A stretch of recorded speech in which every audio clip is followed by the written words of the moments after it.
J'ai l'impression que parfois il y a la tentation de l'extérieur de dire ok, j'ai envie de voir des miracles. Ouais. Enfin, j'ai envie de voir des gens qui sont guéris. Si tu l'as pas, t'es un peu tout de suite déçu. Mais donc j'ai eu d'abord ça, et c'est en étant dans la rue que j'ai vu que dans des contextes d'annonce, en fait, il se passe un peu des choses, quoi. L'expérience que Jésus est vivant, tu peux pas la garder pour toi. Pourquoi aujourd'hui on ressuscite plus les morts? C'est quand tu annonces le nom de Jésus que l'Esprit Saint se manifeste. Voici le père Étienne Grenet. Il est prêtre diocésain, professeur en théologie, et il a également lancé l'École française de la vie dans l'esprit. Une école qui enseigne comment écouter l'Esprit Saint et mettre en pratique ses charismes. Car le père Étienne est un expert en Esprit Saint. Dans ce nouvel épisode de l'autre disciple, on va parler de la place de l'Esprit Saint à travers l'histoire de l'Église, notamment en France, et pourquoi aujourd'hui les chrétiens ne font plus autant de miracles qu'au 1er siècle. Cette vidéo est une véritable masterclass sur l'Esprit Saint.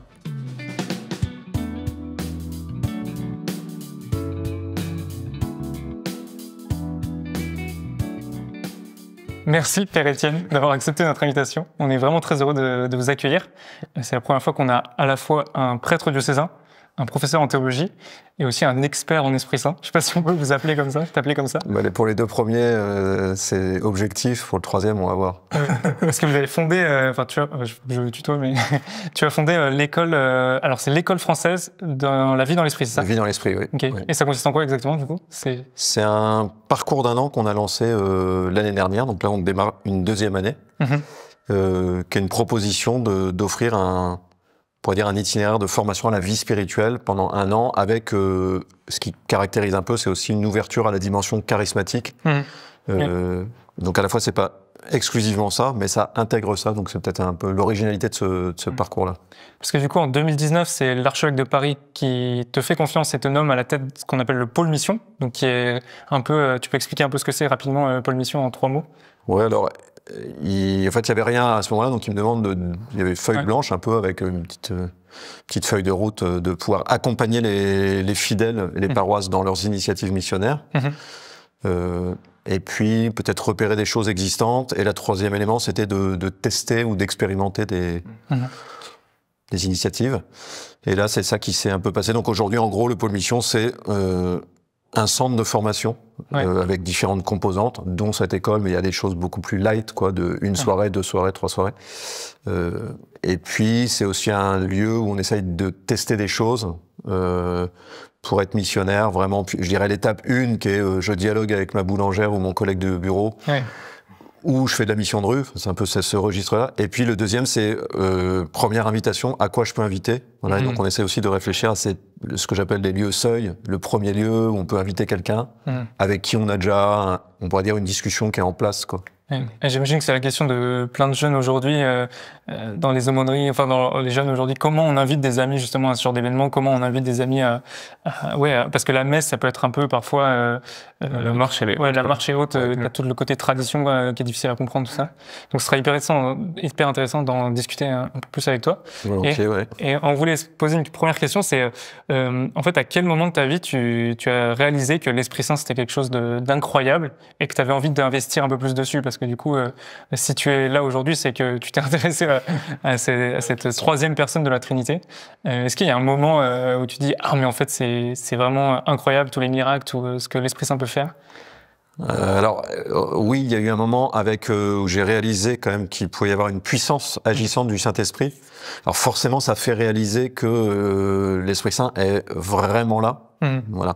Après, je dirais pas que la veille au soir, je me disais pas qu'il existait pas, donc je vois pas forcément un moment où je me suis dit l'Esprit Saint est plus présent.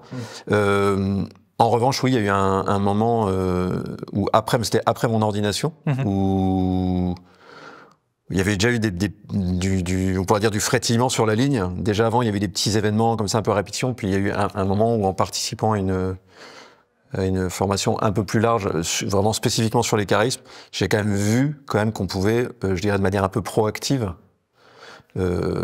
chercher à être disponible à l'action de l'Esprit Saint à travers l'exercice des charismes, et notamment en voyant de mes yeux, quoi, pour la première fois des guérisons. Enfin, je dis ça, en fait, j'en avais déjà vu il y a très longtemps, mais ça m'avait pas impacté. Bon, c'est quand j'étais adolescent. Mais là, c'était la première fois où j'avais sous les yeux des choses, dans une soirée où il y avait, je sais pas... Surnaturel, quoi. C'est ça. Surnaturel au sens... tangible, ou c'est du surnaturel un petit peu incompressible, parce que du surnaturel, nos amis qui se sont fait exécuter par Daesh, les chrétiens orthodoxes, il y a 5-6 ans, là.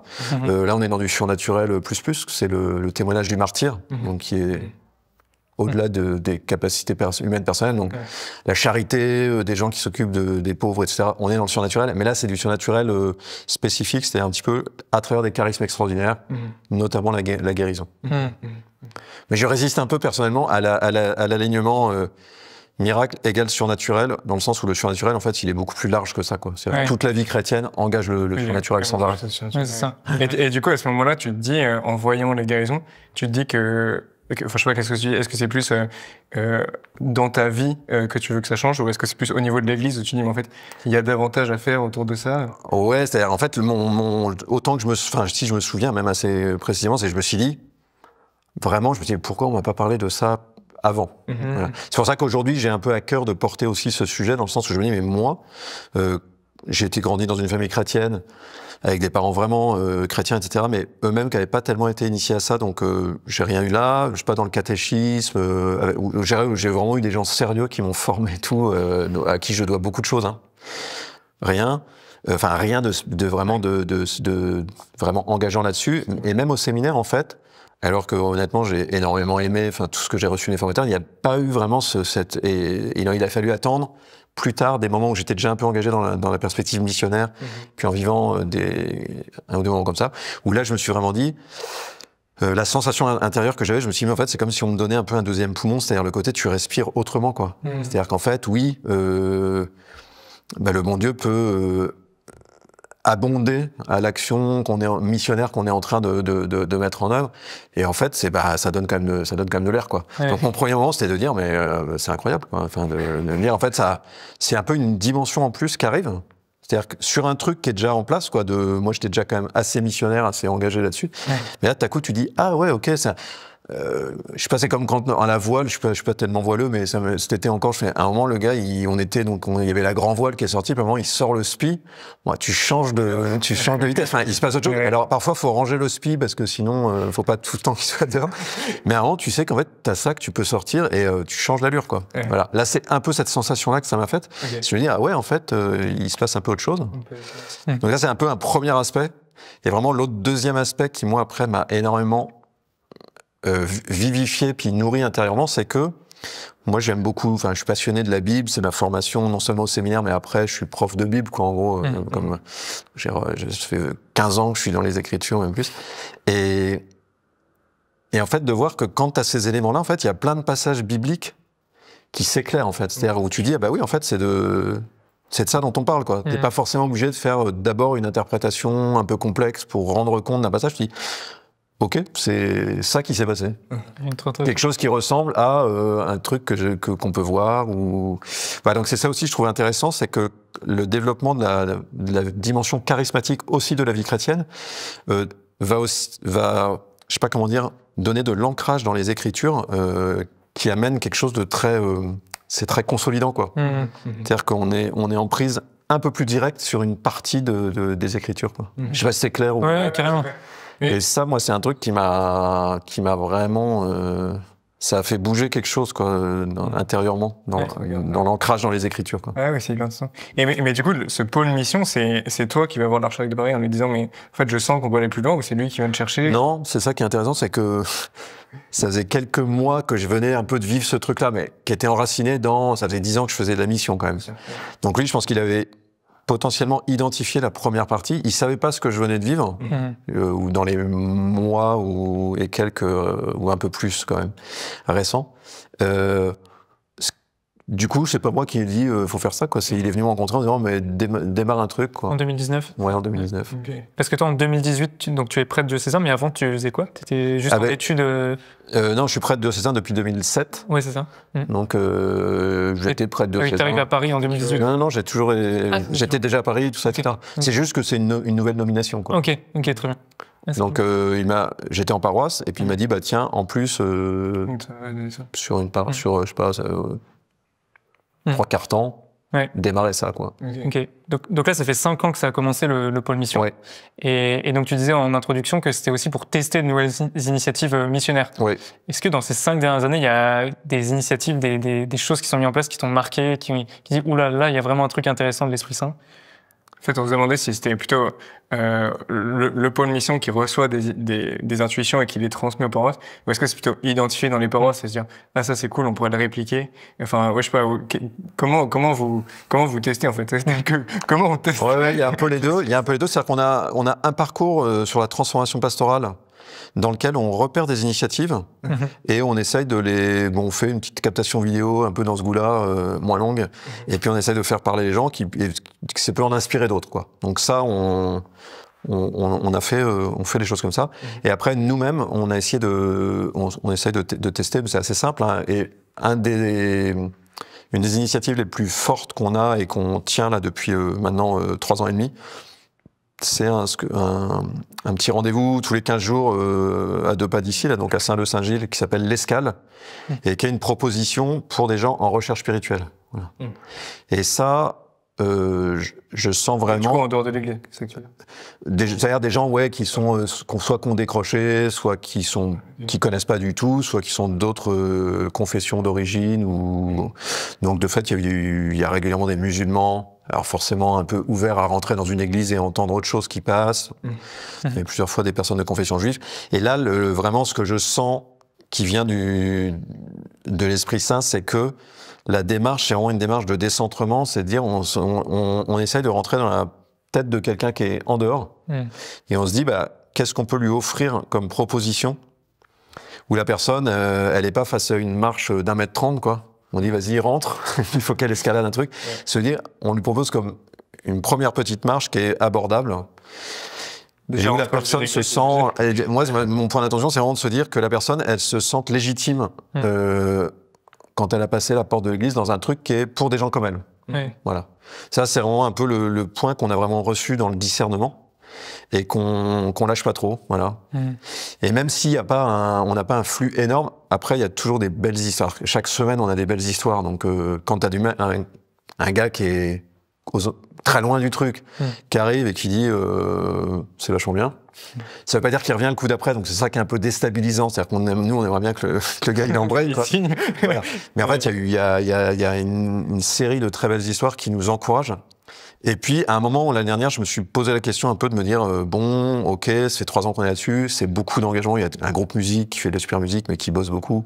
Moi, j'ai toutes les 2 semaines, du coup. C'est toutes les 2 semaines. En fait, il y a des moyens, quoi. Plus de 15-20 personnes qui bossent, quoi. Vraiment donc c'est un gros bazar, quoi. Et donc il y a toujours un moment où on se dit est-ce que le jeu en vaut la chandelle, quoi. Voilà, même si on n'est pas là pour compter, mais on regarde quand même. Et vraiment on a reçu dans la prière, puis ça a été confirmé par je vous raconte pas toute l'histoire, mais où le bon Dieu en gros nous donnait à ce moment-là de dire continuez à faire ce que vous faites, à travers notamment l'évangile de la pêche miraculeuse, où Pierre, donc ils ont bossé toute la nuit, puis il y a Jésus qui dit jetez les filets. Et en gros, Pierre il dit ça fait déjà 10 heures, ça fait déjà 10 heures comme ça, mais sur ta parole, on va jeter les filets. Donc nous, on est dans ce moment-là où, depuis 6 mois, on dit puisque tu nous dis de continuer à faire ce qu'on faisait, on continue. Voilà. Donc il y a peut-être la grande pêche miraculeuse. Et donc maintenant, nous, on est prêts. Attendez. On est prêts pour la pêche miraculeuse. Ça, c'est intéressant. Je trouve que c'est un point intéressant dans la mission, c'est que c'est toujours hyper difficile de savoir l'impact de notre mission. Et à la fois, Paul, il nous dit que ça nous appartient pas de voir les fruits de ce qu'on fait. Et à la fois, une église missionnaire ou un projet missionnaire, il doit être quand même en croissance quand il y a l'Esprit Saint. Mais je sais pas, c'est intéressant, je trouve, ce que tu dis, de dire, en fait, on sent qu'on a eu un doute, mais en fait, quand même, l'Esprit Saint nous confirme, et c'est pas que avec les chiffres qu'on prend notre décision. Exactement. Et en fait, c'est ça le discernement, c'est recevoir la vision du Seigneur pour ce groupe ou pour...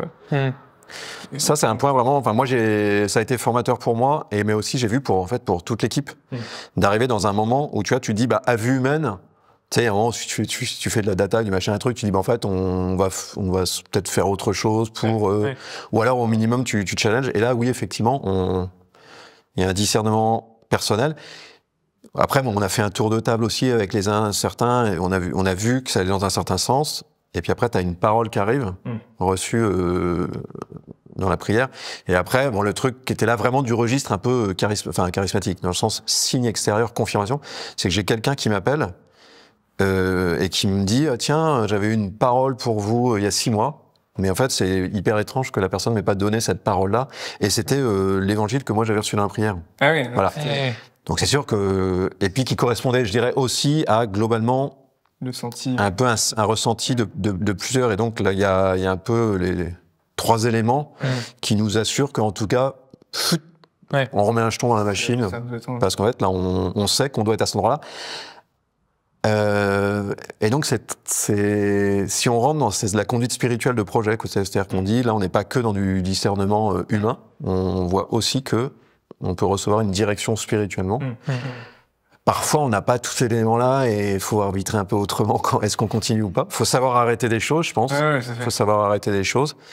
Voilà, mais là, c'était encourageant de voir que on était vraiment mais en plus, dans un lieu scripturaire assez précis, c'est-à-dire vraiment sur ta parole, on continue, quoi. Et en fait, de sentir qu'on est que c'est ça qui est c'est cette parole-là qui est en train de s'accomplir pour nous, à ce moment-là, il y a quelque chose de très joyeux. Ça veut pas dire que c'est facile, mais c'est quand même, joyeux, ouais. Mais ce que je trouve génial, c'est que, c'est-à-dire, toi, t'as cette vie dans l'esprit qui commence que ça fait longtemps que t'es avec l'Esprit Saint, mais c'est que, en fait, à travers ça, tu transmets aussi au groupe de 20 l'écoute de l'Esprit Saint. Ouais. Et genre, eux-mêmes, ça apportera des petits, je sais pas, dans les prochaines années, où en fait, ils pourront se souvenir aussi, grâce à l'expérience que tu leur as montrée, ou en tout cas, que le Seigneur leur a montré à travers toi, en fait, on n'écoute pas que les chiffres, mais on écoute aussi, je sais pas. Ouais, c'est vraiment un des buts, je pense que c'est un des enjeux pour beaucoup de projets chrétiens, c'est d'arriver à mettre en place de l'écoute collectif, communautaire. Et là, je relisais il y a pas très longtemps des passages des Actes des Apôtres. Où, en fait, il y a des passages hyper intéressants où Paul, il a une intuition sur quelque chose, il la soumet, t'as des mecs qui réagissent dans différentes réactions, et après on dit la communauté tombe d'accord pour valider l'intuition qu'il a eue. Après, l'Esprit Saint et nous-mêmes avons décidé. Oui, c'est ça. Je sais pas si c'est dans ce passage-là ou pas, mais en tout cas, il y a un moment où il y a quand même une réception ecclésiale, communautaire, de quelque chose qui était porté par Paul, ou alors il y avait un autre moment où c'est une parole qui est donnée par un prophète chrétien qui est là, qui dit une parole sur Paul. Ça rejoint un truc que Paul dit. Au début, la communauté, il y en a qui disent non, mais en fait, il faut surtout pas faire ça. Et ils discutent, et après ils discernent ensemble que, ok, c'est cette direction. Mais c'est sûr que je pense que ça, c'est vraiment quelque chose de très intéressant, c'est comment dans nos conduites de projet, on rentre dans cet apprentissage où, là encore, il n'y a pas que il y en a un qui a eu une image et donc c'est parti. C'est pas ça du tout. Mais on a une ouverture et à ce que Dieu puisse aussi nous donner une direction qu'on va discerner. C'est-à-dire que c'est jamais du brut, quand on reçoit un truc. Je reçois quelque chose, je le soumets à un groupe ou plus ou moins élargi, et on discerne ici. Mais en fait, c'est sûr que ça peut changer des directions. Là, en l'espèce, le cas que je raconte, c'est sûr que de sentir ça, ça donne une fermeté, en fait, une confiance pour naviguer cette année, quoi. Mais c'est un peu le truc à la mode, la discussion dans l'esprit, là, au Vatican, en ce moment, ils font que ça. On va alterner invocation de l'Esprit Saint, on écoute tout le monde, et puis après on réagit, mais enfin, c'est tout le truc qu'ils font au synode en ce moment. Mais en effet, je pense qu'il y a quelque chose dans la réception communautaire de l'Esprit Saint à accepter, c'est pas une personne, mais vraiment comme vous. J'imagine que ça prend du temps aussi à former les gens qui sont avec vous, de leur apprendre à écouter l'Esprit Saint. Peut-être qu'il y a des gens qui veulent y aller direct, tête baissée. Je me souvenais d'une méthode qu'on nous apprend en école d'ingénieur pour former des gens qui arrivent dans l'équipe. Il y a le je, le nous et ensuite le tu. C'est-à-dire, je te montre ce qu'il faut faire. Ensuite, on le fait ensemble. Et ensuite, vas-y tout seul, fais-le. Est-ce qu'il y a un peu je pense que Jésus, il faisait un peu ça aussi, non? Il disait je, ensuite, ensemble, on le fait ensemble. Et puis après, allez-y, faites des disciples. Ouais, c'est intéressant. Nous, c'est vraiment une intuition un peu de fond. C'est un peu notre axe de formation au Pôle Mission. C'est que c'est des formations apprentissage, en fait. Donc, de fait, c'est exactement ce que tu dis. C'est que on voit dans les évangiles que Jésus, en gros, envoie ses disciples faire des choses que lui-même a fait devant eux et qu'il a commencé à leur faire en n'étant pas loin, on va dire. Et donc, c'est un peu cette idée-là aussi, c'est de dire, en fait, dans la proclamation, dans l'annonce, au début de l'évangile de Matthieu, par exemple, on nous dit que Jésus, il a proclamé. C'est-à-dire lui-même, il a eu son kérygme. Donc, ils l'ont entendu. Ils l'ont entendu enseigner, ils l'ont entendu formuler un kérygme. Et puis, ils l'ont vu guérir. parfois, on voit bien, même Jésus, il en prend 3 avec lui pour quand il y a une résurrection d'une fille. Donc Pierre, quand lui-même, il a été confronté à un cas d'une jeune fille, une personne décédée. En fait, Jésus l'avait pris à part quelques années avant, lui avait fait vivre ça. Et donc, il y a vraiment ça, cette dimension d'apprentissage de gestes. C'est pas que... Alors, il faut aussi un cadre théologique et spirituel pour comprendre, pour avoir une intelligence du geste. On n'est pas dans un registre magique, quoi. Donc ça, c'est aussi un élément important. On pourrait dire, il y a un discours cadre qui va avec pour comprendre ce qui est en train de se passer, avoir une forme de rationalité Mais il y a aussi je t'embarque, je te fais faire avec moi, et puis après, tu peux faire, et puis après, tu peux faire, mais tu restes connecté à d'autres personnes. Tu pars jamais tout seul, comme dans les évangiles où ils partent deux par deux aussi. Ouais, exactement. Pour se soutenir, discerner à deux. Et d'ailleurs, dans le livre de la sagesse, on nous dit souvent la chose la plus importante à demander, c'est la sagesse et le discernement. Ouais. Et enfin, je retourne un peu ma question que je disais tout à l'heure, mais sur le fait où quand il y a des gens qui arrivent et qui veulent direct partir en évangélisation de rue, est-ce que vous commencez d'abord par leur dire non mais attendez, on va d'abord apprendre à écouter l'Esprit Saint, à discerner ce qu'il veut vraiment, et ensuite on ira sur le terrain et faire du concret, guérir des malades et ressusciter des morts. Enfin, il fait quoi la pédagogie frustrant aussi pour les gens qui veulent direct aller dans la rue annoncer et se dire en fait on commence par s'asseoir, par écouter ensemble l'Esprit Saint. Ou, je sais pas comment. Après ça dépend ce qu'on fait dans la rue. C'est-à-dire si c'est prier pour les malades, là c'est sûr que je serais très très très prudent. C'est le gars qui veut faire ça tout de suite comme ça, non. En revanche si c'est quelqu'un qui a envie d'aller dans la rue et commencer à évangéliser au sens nouer une discussion, un dialogue, etc. Bon, ça on peut commencer assez vite, puis on fait de la relecture. Moi, il n'y a pas forcément une très longue période d'apprentissage. Pour ce qui est de la proclamation du charisme, ça faut le faire pour voir qu'on n'est pas très très bon surtout, que ça s'affine, etc. Après, pour ce qui est de l'exercice, si c'était l'exercice des charismes, notamment de guérison ou de prophétie, dans un contexte anonyme de rue, là, faut vérifier qui on embarque là. Enfin, c'est-à-dire, faut voir que la personne elle soit un petit peu sur ses appuis, que ce soit pas quelqu'un qui ait parfois je dirais un peu une espèce de surappétence en fait, qui va être attiré par ça. Ça m'est déjà arrivé, d'être avec quelqu'un c'était pas moi qui l'avais formé. Hein. La personne, elle avait été un peu formée à la prière de guérison. On part et puis on rencontre quelqu'un qui avait une infirmité et très vite elle lui propose. C'était quelqu'un que je connaissais, donc on le croise dans la rue. Puis très vite elle lui propose et puis le gars fait sentir que ça l'intéressait pas. Et elle, j'ai senti que la fille, ça l'a perturbé. Non, mais en fait, du coup, ça l'intéressait moins aussi. Ah oui. Bon, et alors moi, c'est vrai que là, j'avais eu une alerte. Je me dis, en fait, ça, c'est pas des bons signaux. Voilà, donc c'est pas juste, il y a un truc qui va pas. Donc là, par exemple, un truc comme ça va faire dire, en fait, non, faut d'abord avoir le goût de l'annonce. Et après, on peut développer une écoute de se rendre disponible pour que, éventuellement, des signes puissent accompagner. Et parfois, on peut parler de ça aussi. C'est-à-dire que le signe, il peut venir comme ça. C'est-à-dire, boum, il tombe. Et là, je dirais, on fait rien. Mais dans un certain nombre de cas, c'est un peu ça aussi le point sur les charismes, c'est que le signe, il va pouvoir être donné parce que je vais collaborer à ce qu'il puisse se produire. Donc c'est notamment le cas sur, parfois sur ce qui peut se passer à travers de l'intercession, à travers une intercession spécialement sur la guérison.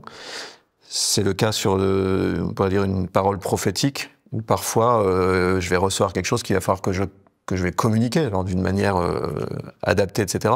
Mais là, je vais moi-même m'engager pour que le signe puisse être donné. Voilà. Et donc là, il y a un travail, mais c'est sûr que le socle, avant de pouvoir faire ça, c'est d'avoir déjà pouvoir être dans l'annonce, dans le dialogue, dans l'écoute de la personne. Quoi. Si ce socle-là est pas en place, moi je suis très prudent. Et c'est hyper intéressant parce que j'ai l'impression que parfois il y a la tentation de l'extérieur de dire ok, j'ai envie de voir des miracles. Enfin, j'ai envie de voir des gens qui sont guéris. Donc il y a un peu ce truc de la recherche du signe, du spectaculaire. Et comme tu le disais avec cet exemple, en fait, si tu l'as pas, t'es un peu tout de suite déçu. Enfin, moi j'ai déjà prié aussi pour des malades. C'est vrai que quand t'as pas la guérison, t'es un peu bon, ok, pourquoi? Mais en fait, c'est vrai qu'il faut continuer aussi de croire que, enfin, c'est pas que par le signe d'une guérison que la personne peut être convertie, mais c'est aussi par la relation personnelle, enfin, je veux dire, l'annonce simplement qu'il aimait, quoi, que le Seigneur est avec lui. C'est sûr que là-dessus, c'est là où je disais, faut avoir une intelligence du signe, c'est-à-dire à quoi sert le signe, en fait. Et le signe, on voit bien que dans les évangiles, il est au service, il vient en second par rapport à une parole qui a été donnée d'abord. Et donc, il est ordonné, on pourrait dire, à manifester ou à donner un signe de crédibilité à cette parole. Voilà. Et le signe, il fait pas tout, c'est-à-dire que les gens, ils restent libres de faire ce qu'ils veulent avec le signe, de prendre, de pas prendre.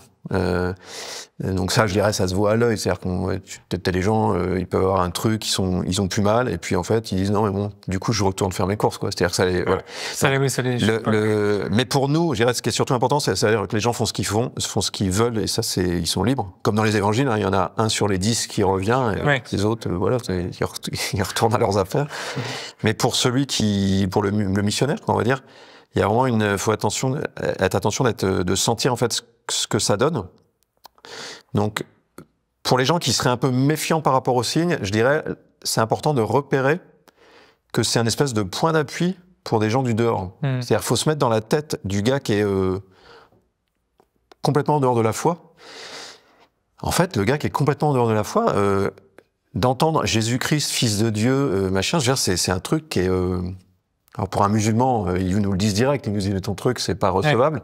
Mais en fait, pour pas mal de gens, c'est quelque chose de très vertical, quoi. Et Jésus le dit lui-même, en fait, oui, cette révélation-là, c'est une révélation, c'est pas un problème de maths qu'on a compris, quoi. Et donc, je dis ça pour dire qu'il y a un signe qui soit donné, c'est un peu comme si t'as le mur là, au lieu d'avoir un mur lisse, t'as des petites prises, quoi. Le signe, c'est j'ai des prises pour un point d'appui pour un acte de foi, mais pas par rapport au signe comme ça, par rapport à ce que ça signifie, de qui est Jésus, de ce qu'il fait, de sa présence réelle, etc. Ouais. Donc, pour les gens qui disent, mais en fait, il n'y a pas besoin des signes, mais en fait, mettons-nous un peu dans la peau du gars du dehors, qui est pas dans la barque, c'est très compliqué. Donc, en fait, c'est logique, du point de vue de Dieu, que Dieu offre aussi des points d'appui. Donc voilà, ça, je pense qu'il faut bien comprendre ça. Et après, pour les gens qui auraient une surappétence pour les signes, c'est vraiment faut vérifier en permanence, en fait, que justement, on n'a pas un moment, une bascule entre je viens annoncer une vérité, enfin, avec à l'intérieur d'un dialogue, hein, pas comme un bourrin, mais je viens dire quelque chose sur Dieu, sur Jésus, sur l'homme, qui est une révélation. Il y a un signe qui peut accompagner, mais si moi je me mets à avoir une espèce de fascination pour le signe, il y a un renversement. Il y a un renversement qui s'opère et ça veut dire qu'en fait, je suis en train de me chercher moi-même.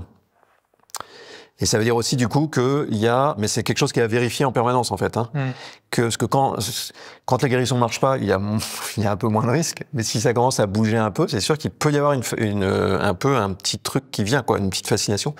Et donc là, faut toujours vérifier que les choses sont en place dans notre tête, quoi. Qu'est-ce qui est en premier qu'est-ce qui est en premier. Et vérifier où est notre cœur en fait. C'est ce que dit Jésus hein, quand les disciples reviennent tout joyeux de mission en disant punaise c'était incroyable, il se passait des trucs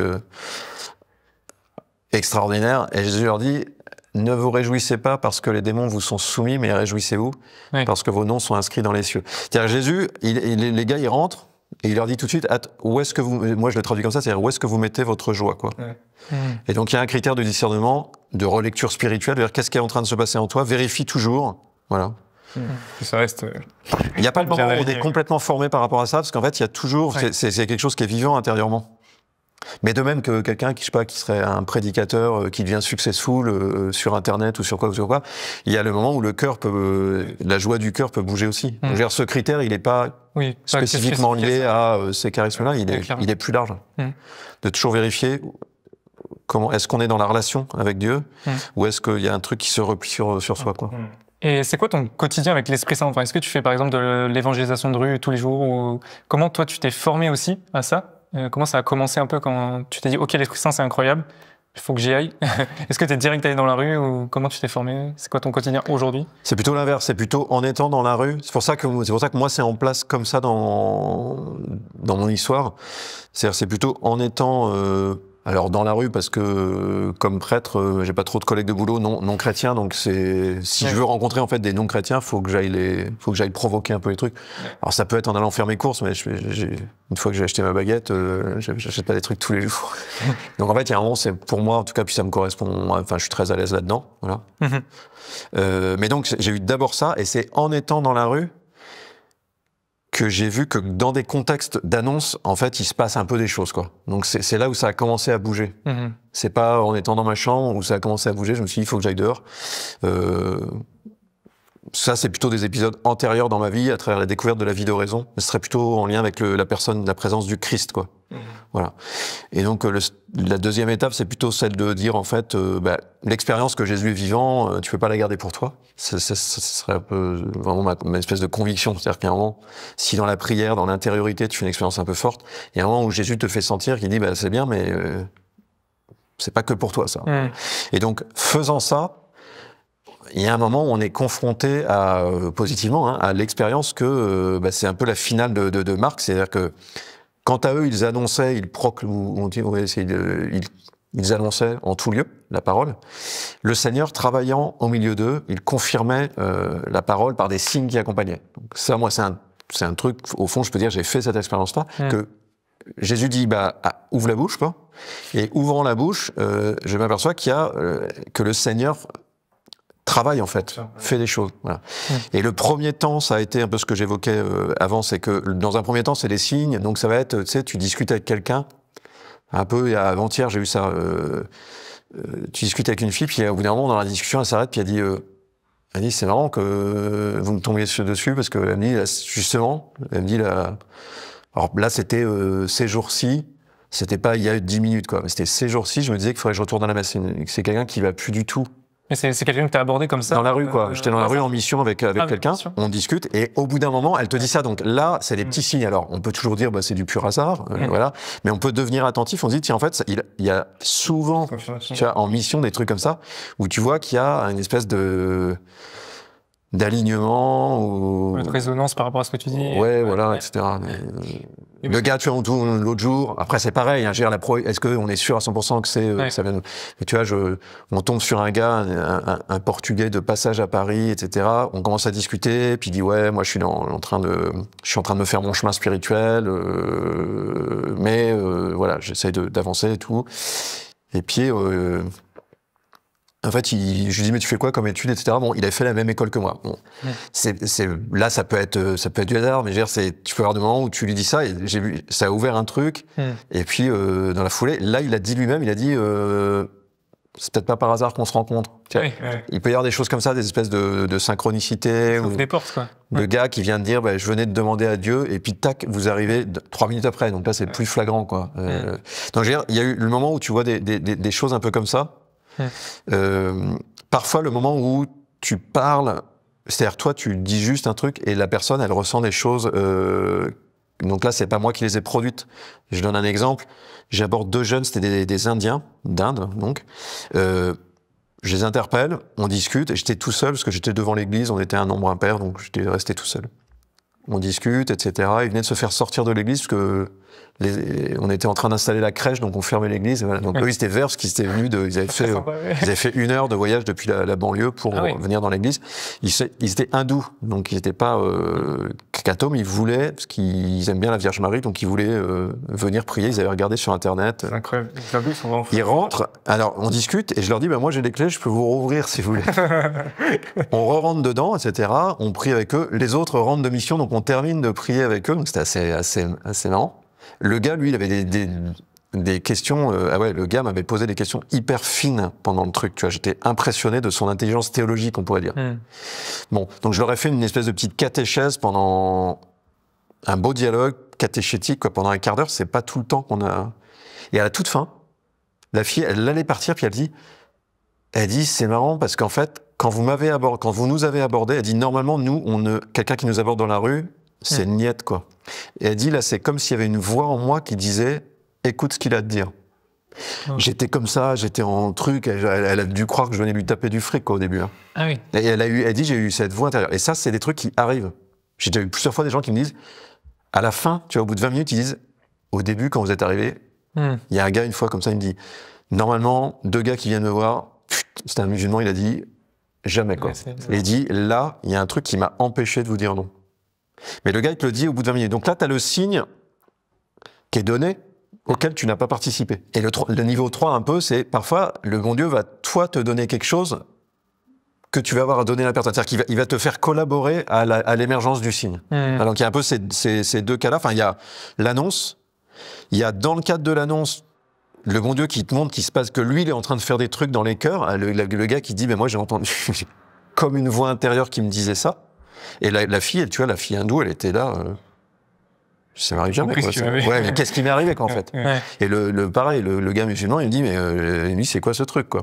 Voilà, donc tu peux avoir le signe. Là, tu vois, j'ai rien fait. Moi, j'étais juste en train de parler en mode évangélisation standard, quoi. Tu discutes avec le gars, quoi. Et après, tu peux avoir le cas où je sais pas, à la fin, tu pries pour la personne, et puis tu as une image, ou alors je sais pas, t'as envie de parler d'un truc spécifique, ou tu sens qu'il faut prier pour, ou voilà. Et là, tu vas être plus proactif. Voilà. Ça, c'est un petit challenge quand même de se sentir, est-ce que je peux me permettre de proposer à des gens qui sont pas croyants de prier pour eux, après, ils acceptent tout le temps. Enfin, en tout cas, moi, les quelques fois où j'évangélise dans la rue, à chaque fois que je demande à quelqu'un de prier, en cas très souvent, ils disent oui, même s'ils croient pas.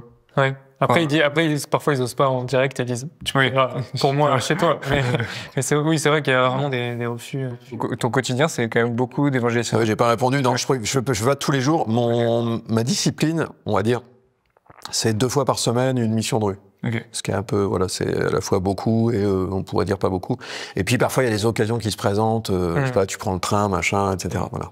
Et j'essaye, voilà, d'avoir vraiment cette régularité. Donc seul ou avec d'autres? Non, toujours avec. Là, quand je dis mission, c'est vraiment là, c'est planifié, c'est j'appelle quelqu'un et tac, on est à 2. Ah oui, c'est pas en impro où tu sors et tu... en impro, ça c'est plus... En impro, moi je tente toujours Enfin, tu vois, si je vais à un resto, machin, et que je sens quelque chose... Là, tu vas pas te dire, c'est pas aujourd'hui. Non. Ça, c'est plutôt une disposition missionnaire pour... je te dis, tu vois, souvent dans le train, parfois même, tu pries un peu avant, si t'es pas busy, tu peux dire, je veux bien être à côté de quelqu'un où il y a une ouverture, et puis... souvent, si on est dans ça, il se passe quelque chose, quoi.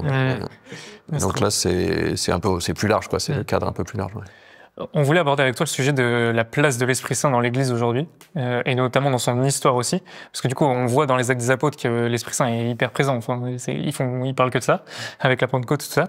Et puis ensuite, il y a un peu une période, je sais pas à quel moment dans l'Église, mais on en parle un peu moins, on le met un peu à la 3e place, on met plus toute sa place. Et puis il y a le renouveau charismatique dans les années 60, 70, 80. Et aujourd'hui, on sent qu'il y a un nouveau réveil, mais entre ces 2 périodes, est-ce qu'il y avait quand même une place pour l'Esprit Saint, je sais pas, au Moyen-Âge, à la Renaissance? Enfin, je sais pas si toi tu sais un peu. Alors honnêtement, je suis très mauvais. Je dis pas ça par fausse humilité, mais je suis mauvais en histoire de l'Église et en histoire même de la spiritualité. Après, c'est évident que sans arrêt dans l'histoire de l'Église, il y a des mouvances, il y a des nouveaux mouvements qui sont un peu déclenchés, on pourrait dire, par une action de l'Esprit Saint, mais aussi par une sensibilité à l'Esprit Saint. Donc là, il faudrait interroger plutôt un historien de la spiritualité qui aurait sans doute plein de choses à dire. Après, il y a eu aussi des trucs, des gens qui se revendiquaient purement de l'Esprit Saint et qu'on déconnaît dans l'histoire de l'Église, donc qui ont été recadrés. Au Moyen-Âge, il y a des épisodes sans arrêt, en fait, comme ça. Donc, je veux dire, des choses parfois qui se rejouent aujourd'hui, ou parfois le côté exalté un peu de nous, c'est l'Esprit Saint qui nous conduit et machin. Je veux dire, c'est pas du tout nouveau. Après, un peu plus récemment, là, ce qu'on va appeler le renouveau charismatique, c'est vrai que c'est un mouvement qui se dessine là sur, on va dire, un peu plus d'1 siècle maintenant, qui démarre, c'est ça qu'aussi intéressant, qui démarre plutôt en dehors de la sphère stricte de l'Église catholique, puisque ça vient plutôt du monde protestant, ce qui a donné naissance notamment au mouvement protestant charismatique, donc notamment le pentecôtisme, qui est un énorme phénomène mondial, quoi, sur tout le XXe siècle. Voilà, donc là, on voit qu'il y a sur 1 siècle, il y a quand même tout un mouvement qui avec un continuum, quoi, d'une espèce de direction spirituelle. Ça rentre, ou en tout cas par cette chaîne de transmission, ça vient dans l'Église catholique, comme tu disais, au milieu des années 60. Ça a donné naissance à un certain nombre de mouvements, de petites communautés et de communautés charismatiques qui ont duré un certain temps, et pour un certain nombre qui durent encore aujourd'hui. Et là, en allant très très vite, un peu, je dirais, une nouveauté du moment où on est, c'est que ceux qui, pendant 40-50 ans, en fait, c'est beaucoup jouer dans des communautés dites nouvelles. Aujourd'hui, depuis, on va dire, 10 ans, mais encore plus 5 ans, aujourd'hui, il y a une espèce de... On sent que on arrive au moment où ce qui s'est passé dans ces communautés-là, qui a été porté, ce renouveau charismatique qui s'est développé, pourrait rentrer dans le tissu de la vie paroissiale et ordinaire, quoi. Et c'est pas que moi ça n'est pas moi qui le dis, c'est-à-dire que c'est à la fois un truc qu'on constate, si on est un peu branché là-dessus, mais c'est aussi nommé par le magistère. C'est-à-dire que les papes successifs, depuis ce renouveau, ont repéré le phénomène, l'ont nommé, je dirais, l'ont validé comme une grâce pour l'Église. Et puis plus récemment, je pense Benoît XVI a commencé... donc dire une grâce pour l'Église, c'est déjà un peu dire ça. C'est pour l'Église, c'est pas une grâce pour ceux dont c'est le truc. Et puis plus récemment, c'est encore le pape François qui lui-même, ayant fréquenté un peu ces milieux-là de manière sans doute plus forte que ses prédécesseurs, dit il faut que le fleuve se jette dans la mer. Vers cette métaphore-là, c'est dire maintenant ça y est, il faut que ça se diffuse, quoi. Donc c'est quand même quelque chose d'assez, à la fois qu'on voit sur le terrain, mais qui est nommé par le magistère lui-même, quoi. Donc et qui interagit aussi avec les fruits de ce dialogue œcuménique qui s'est noué, on pourrait dire, ou renoué au fil du XXe siècle. Donc il y a quand même une capacité, je pense, d'écoute mutuelle, et aussi pour des catholiques à être prêts à accueillir, on pourrait dire, des biens spirituels qui nous arrivent quand même par... on pourrait dire de l'extérieur, je sais pas si c'est la... En tout cas, dans la vision catholique. Voilà, qui nous arrivent de nos frères protestants, quoi. Justement, c'est un point hyper intéressant, c'est que c'est vrai que quand on pense Esprit Saint un peu aujourd'hui, on pense vraiment aux protestants, quoi. Enfin aux pentecôtistes, tout ça. On a un peu une vision de l'Église catholique un peu plus timide, en tout cas moins expressive dans l'exploitation des charismes de l'Esprit Saint. Mais est-ce qu'il y a justement une différence, quelle est la particularité de l'Église catholique par rapport à l'Esprit Saint, sa façon de l'utiliser? Est-ce qu'il y a tu vois une différence ou... Dans le lien institution aussi, un peu ce que tu disais tout à l'heure, de certaines personnes où parfois on coupe. Comment on laisse davantage l'Esprit Saint pénétrer une institution qui est quand même bien en place et qui est pas en place depuis 2000 ans pour elle non plus, enfin aussi parce qu'elle a su s'enraciner bien et savoir... Il y a toujours de fait un discernement qui est exercé. Bon, là, la phrase qu'on vient de donner du pape François, il donne un encouragement, clairement. Donc, je veux dire, le magistère, il discerne pour encourager. Et puis pour amener des éléments de discernement, donc il y a des documents là qui sont sortis récemment, par exemple sur les phénomènes surnaturels ou les phénomènes de manifestations surnaturelles. Donc des éléments de discernement concret qui sont donnés.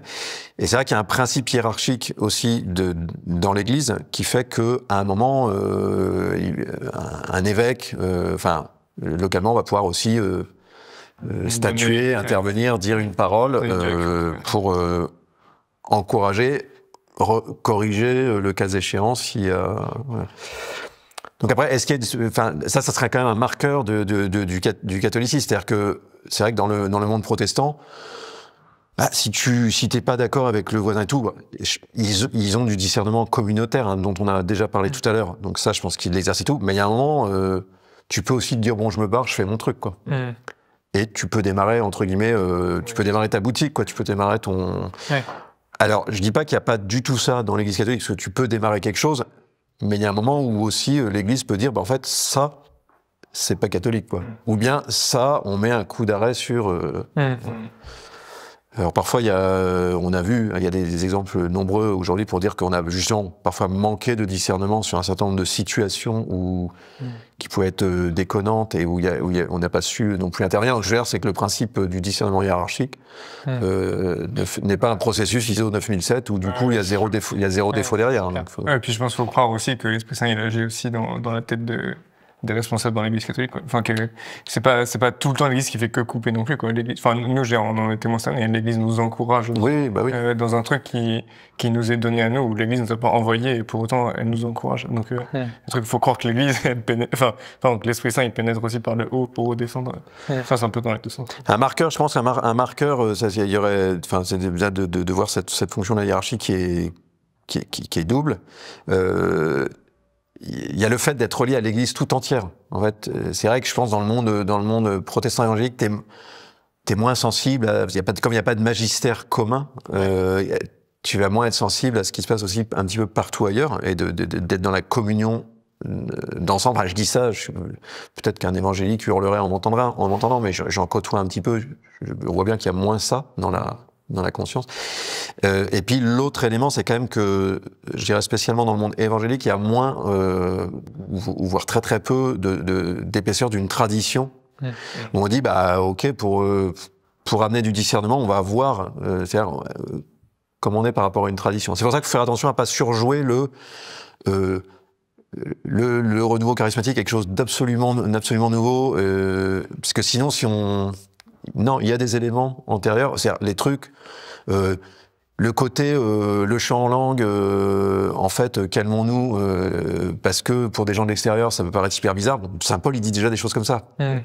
Et il y a eu, je pense, à certains moments au Moyen Âge, des régulations qui sont très très proches de ça.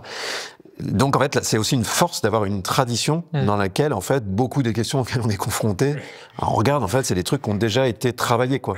Voilà. Alors, il y a toujours de la nouveauté, mais il y a du neuf et de l'ancien, quoi. Et donc, de savoir qu'il y a une tradition dans laquelle on peut aller puiser pour trouver des éléments de discernement, ça c'est hyper précieux, quoi. Il y a l'évangile, les écritures, mais il y a une tradition interprétative et qui fait que là il y a vraiment une certaine solidité aussi pour le discernement. Et je sais pas si tu sens ça aussi, mais moi j'ai l'impression qu'il y a quand même un réveil de l'Esprit Saint en France. Enfin, je crois qu'il y avait 400 personnes à ton école française de vie dans l'esprit, ce qui est quand même assez énorme pour une première année, quoi. Il y a quand même de plus en plus de gens qui sont baptisés, il y a des gens qui retournent à l'église. Enfin, on voit un mouvement. Et j'ai un peu l'impression qu'il y a un parallèle aussi avec les chrétiens des premiers siècles. Enfin, aussi dans la découverte de l'Esprit Saint, il y a un peu un truc où il y a, comme un laboratoire, on essaye d'écouter l'Esprit Saint, de tenter des choses. Est-ce que tu vois un parallèle entre ces deux époques qui sont séparées de 20 siècles, 21 siècles, mais en fait, est-ce qu'on vit un peu la même période que les premiers chrétiens où il faut réapprendre à vivre avec l'Esprit Saint, continuer à évangéliser et réévangéliser pour nous en tout cas, une France qui s'est un peu déchristianisée. Tu vois un parallèle un peu? Ou est-ce que c'est juste un recommencement? C'est juste quoi, un recommencement, comme tu disais. Non, mais c'est sûr que on sort d'une situation quand même d'une France chrétienne dans le sens où le moule qui imprimait le plus la société, c'était le christianisme. Alors après, il y avait des gens qui se contre-positionnaient par rapport à ça. Donc donc il y avait des gens non cathos ou des gens qui bouffaient du curé. Donc tout le monde n'était pas fondant, mais quand même, on était dans une situation où 90% des gens étaient baptisés, quoi, jusque dans les années 50, voire même début des années 60. Donc c'était quand même des taux assez élevés. Donc la nouveauté, c'est qu'on sort de ça et qu'on arrive maintenant dans un moment, c'est un peu ce qu'on constate quand on est sur la rue, c'est-à-dire que le gars de moins de 30 ans, il y en a un qui va dire, moi, mes parents, ils étaient un peu dedans, mais ils ont lâché. Et puis, ma grand-mère, c'est elle qui m'a appris un peu, machin. Et puis, maintenant, de plus en plus, on a le gars où c'est ni les parents, ni même la grand-mère. Donc ça, c'est un peu, on revient un peu à quelque chose de plus, une page blanche, un peu. Et ça, forcément, c'est quelque chose qu'en France, on n'a pas vécu quand même s'il y a eu la Révolution française, je veux dire, faut pas fantasmer le passé non plus, où il y avait des pans entiers de la société qui étaient déchristianisés, mais globalement, c'est une situation quand même nouvelle où on est très minoritaire, très très minoritaire. Je veux dire, les chrétiens, les pratiquants habituels, etc. C'est vraiment petit. Et ça, c'est nouveau. Alors, il y a le côté faut s'habituer à être minoritaire, mais il y a le côté intéressant, c'est que ça nous met dans une disposition une fraîcheur de l'annonce, c'est-à-dire qu'il y a une nouveauté dans l'annonce. Mais là, c'est pareil, je dirais pas que ça touche pas que l'Esprit Saint. En fait, c'est autant la nouveauté du Christ d'une certaine manière. C'est-à-dire qu'il y a aujourd'hui des gens, quand tu leur parles de Jésus, c'est quand même neuf. Voilà. Alors, si tu leur parles de l'Esprit Saint, c'est peut-être encore plus neuf dans le sens qu'ils n'en ont jamais entendu parler. Mais c'est vrai, les deux vont ensemble, en fait. C'est-à-dire que le renouveau par rapport à la présence agissante du Saint-Esprit va de pair avec le fait que l'annonce même de qui est Jésus redevient, pour un certain nombre de personnes, quelque chose de neuf. Et donc, c'est quand tu annonces le nom de Jésus que l'Esprit Saint se manifeste. C'est pas Jésus c'est en place et puis le nouveau truc ça serait autour du Saint-Esprit. Il y a une nouveauté sur la double annonce quoi et du coup qui révèle aussi un visage du Père qui est propre au christianisme d'une certaine manière. Il y a cet aspect trinitaire qui est assez compliqué à expliquer quand même à des gens qui découvrent la religion, et aussi parce que je pense que, il y a le Père, le Fils et le Saint-Esprit. Le Saint-Esprit, il arrive toujours en troisième. Du coup, parfois, on le met un peu de côté parce qu'on se dit, c'est un peu compliqué. Et j'avais vu dans l'histoire qu'il y avait au XVIIIe siècle, Benoît XIV, qui avait interdit de représenter l'Esprit Saint autre chose que par une colombe. Bon, depuis, je pense que ça a changé. mais il y a quand même cette notion qu'on a déjà chez les chrétiens, mais encore plus chez les non-chrétiens, que l'Esprit Saint, c'est une colombe et que c'est pas une vraie personne de la Trinité. Et comment on arrive aujourd'hui à apprendre à prier l'Esprit Saint vraiment comme une personne, quoi, comme quelqu'un qui est là avec nous, et pas juste comme quelque chose qui plane ou qui paraît vraiment tangible, quoi. J'ai pas la méthode. Non, en fait, à minima, en fait, peut-être pour ceux qui nous écoutent aussi, mais c'est en fait de se dire, est-ce que l'Esprit Saint est pour moi une personne? Et si c'est pas le cas, en fait, que d'avoir le désir, en fait, de faire cette rencontre-là. Un peu de la même manière qu'on pourrait dire pour beaucoup de gens, il y a un petit peu un moment où on réalise plus que Jésus est vraiment une personne vivante, quoi. Ça peut être un peu une période ou un moment un peu clé dans une vie chrétienne. On pourrait dire de la même manière, c'est un peu ce qu'on avait évoqué pour mon témoignage personnel, mais de la même manière, à un moment, commencer à sentir que l'Esprit Saint est vraiment agissant, que je peux m'adresser à lui. Ouais, c'est quelque chose de très joyeux. Là encore, c'est pas tout à fait nouveau. On voit que dans les Actes des Apôtres, il y a un moment où Paul, à Éphèse, il arrive et puis il y a des gens qui disent nous on connaît, et on a eu le baptême avec Jean-Baptiste et tout. Et il leur dit mais est-ce que vous savez qu'il y a un Esprit Saint? Et ils répondent ah bon, on savait même pas qu'il y avait un Esprit Saint. On n'était même pas au courant qu'il y avait un Esprit Saint. Donc je veux dire cette question-là, elle est pas tout à fait neuve. Ouais, faut chez les chrétiens en tout cas un petit peu créer ce désir-là et puis je dirais le demander à Jésus. Il y a un passage des évangiles dans l'évangile de Luc où Jésus dit demandez. Donc ça c'est dans les 3 synoptiques, dans les Marc, le Matthieu, Luc. Et dans Luc, la version, c'est Jésus, il termine en disant si vous qui êtes mauvais, vous savez vous donner de bonnes choses à vos enfants, combien plus le Père donnera-t-il? Et là il dit l'Esprit Saint à ceux qui le lui demandent. Donc c'est un passage où Jésus nous dit s'il y a un truc que le Père veut te donner, c'est le Saint-Esprit, quoi. Ouais, j'ai vu ça il y a pas longtemps, j'ai vu ce même truc, j'ai dit, en fait, la meilleure chose, c'est l'Esprit Saint, quoi. Voilà, donc c'est quand même un signal de dire, en fait, si dans notre prière, on dit, on demande à Jésus, au Père, au nom de Jésus, de connaître le Saint-Esprit, qui est déjà en nous, mais de réaliser mieux qui il est, de l'accueillir comme une personne. On a toutes les chances. On peut faire cette prière vraiment avec foi, parce que Jésus nous dit, les amis, c'est ça qu'il faut demander, quoi. Et dans Luc 12 aussi, il y a un passage où Jésus il dit, si vous blasphémez contre moi, vous serez pardonné. Si vous blasphémez contre l'Esprit Saint, vous serez pas pardonné. Ça veut dire vraiment que l'Esprit Saint, il faut pas blasphémer. Enfin, je veux dire, c'est au-dessus. Ça veut dire quoi exactement? Alors, je vais pas être très courageux, mais en fait, honnêtement, moi, cette question du péché contre l'Esprit Saint, il n'y a pas d'interprétation unique que je sache. Voilà, donc le péché contre l'Esprit Saint, je pense qu'il ne faudrait pas dire ça veut dire que si on dit que l'Esprit Saint c'est pas important, ça marche pas. Je pense que c'est à mon avis un peu autre chose que ça, ouais. Donc j'alignerais pas le côté t'es contre les charismes, ça va mal se passer. En tout cas, je pense que non, on ne peut pas tirer ce passage-là dans ce sens-là. Et tout à l'heure, on en parlait de toi, tes études de Bible. Est-ce que justement, dans la recherche théologique ou biblique, il y a aussi ce renouveau charismatique qui est venu impacter la manière dont on relit la Bible, dont on relit les Écritures? Est-ce que c'est quelque chose qui s'accompagne aussi? Enfin, est-ce que la théologie accompagne la pastorale ou la réalité dans cette dimension-là aussi? Alors, j'ai pas une vision d'ensemble de tout ce qui se fait partout. Il y a des lieux il y a beaucoup de lieux où l'exégèse, elle est devenue, cherchant à avoir, on pourrait dire, une crédibilité de méthodologique un peu scientifique. Parfois, il y avait une espèce d'effet d'aplatissement de la dimension quand même on pourrait dire spirituelle de l'exégèse. Donc moi, j'ai souvent vu des trucs où, mais c'est pas Esprit Saint ou pas Esprit Saint, c'est que les interprétations sont très à plat, quoi. Donc voilà, j'ai eu la chance de pouvoir bénéficier de lieux où c'était pas le cas, où il y avait quand même une espèce vraiment de lecture de la Bible dans l'esprit, quoi. On pourrait dire parler l'esprit la conscience que l'esprit qui a inspiré l'écriture est le même qui l'a fait lire. Voilà. Après, est-ce que le renouveau charisme, est-ce que ça a impacté la lecture de l'écriture?